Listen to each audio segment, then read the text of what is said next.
संकट चौथ 17 जनवरी शुक्रवार 2025 को मनाई जाएगी। संकट चौथ के दिन चंद्रोदय रात्रि 9:09, चतुर्थी तिथि प्रारंभ 17 जनवरी 2025 को प्रातः 4:06 से, चतुर्थी तिथि समाप्त 18 जनवरी 2025 को प्रातः 5:30 तक। संकष्टी चतुर्थी हिंदू धर्म का एक प्रसिद्ध त्योहार है। हिंदू मान्यताओं के अनुसार किसी भी शुभ कार्य को करने से पहले भगवान गणेश की पूजा की जाती है। भगवान गणेश को अन्य सभी देवी देवताओं में प्रथम पूजनीय माना गया है। इन्हें बुद्धि, बल और विवेक का देवता का दर्जा प्राप्त है। भगवान गणेश अपने भक्तों की सभी परेशानियों और विघ्नों को हर लेते हैं, इसीलिए इन्हें विघ्नहर्ता और संकट मोचन भी कहा जाता है। वैसे तो हिंदू धर्म में देवी देवताओं को प्रसन्न करने के लिए ढेरों व्रत, उपवास आदि किए जाते हैं, लेकिन भगवान गणेश के लिए किए जाने वाला संकष्टी चतुर्थी व्रत काफी प्रचलित है। संकष्टी चतुर्थी का मतलब होता है संकट को हरने वाली चतुर्थी। संकष्टी संस्कृत भाषा से लिया गया एक शब्द है जिसका अर्थ होता है कठिन समय से मुक्ति पाना। इस दिन व्यक्ति अपने दुखों से छुटकारा पाने के लिए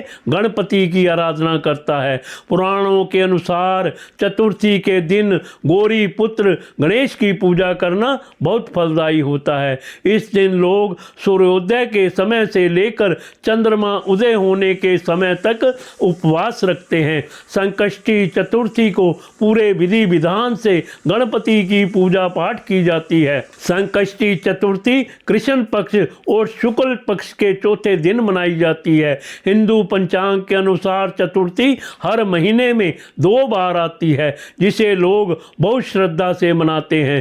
पूर्णिमा के बाद आने वाली चतुर्थी को संकष्टी चतुर्थी कहते हैं। वहीं अमावस्या के बाद आने वाली चतुर्थी को विनायक चतुर्थी कहते हैं। संकष्टी चतुर्थी को भगवान गणेश की आराधना करने के लिए विशेष दिन माना गया है। शास्त्रों के अनुसार माघ माह में पड़ने वाली पूर्णिमा के बाद की चतुर्थी बहुत शुभ होती है। यह दिन भारत के उत्तरी और दक्षिणी राज्यों में ज़्यादा धूमधाम से मनाया जाने वाला है। यह दिन भारत के उत्तरी और दक्षिणी राज्यों में ज़्यादा धूमधाम से मनाया जाता है। पौराणिक कथाओं के अनुसार किसी नगर में एक कुम्हार रहता था। एक बार जब उसने बर्तन बनाकर आमा लगाया तो आमा नहीं पका। परेशान होकर वह राजा के पास गया और बोला कि महाराज, ना जाने क्या कारण है कि आमा पक ही नहीं रहा है। राजा ने राज पंडित को बुलाकर कारण पूछा। राज पंडित ने कहा, हर बार आमा लगाते समय एक बच्चे की बलि देने से आमा पक जाएगा। राजा का आदेश हो गया। बलि आरंभ हुई। जिस परिवार की बारी होती वह अपने बच्चों में से एक बच्चा बलि के लिए भेज देता। इस तरह कुछ दिनों बाद एक बुढ़िया के लड़के की बारी आई। बुढ़िया के एक ही बेटा था तथा उसके जीवन का सहारा था, पर राज आज्ञा कुछ नहीं देखती। दुखी बुढ़िया सोचने लगी, मेरा एक ही बेटा है, वह भी संकट के दिन मुझसे जुदा हो जाएगा।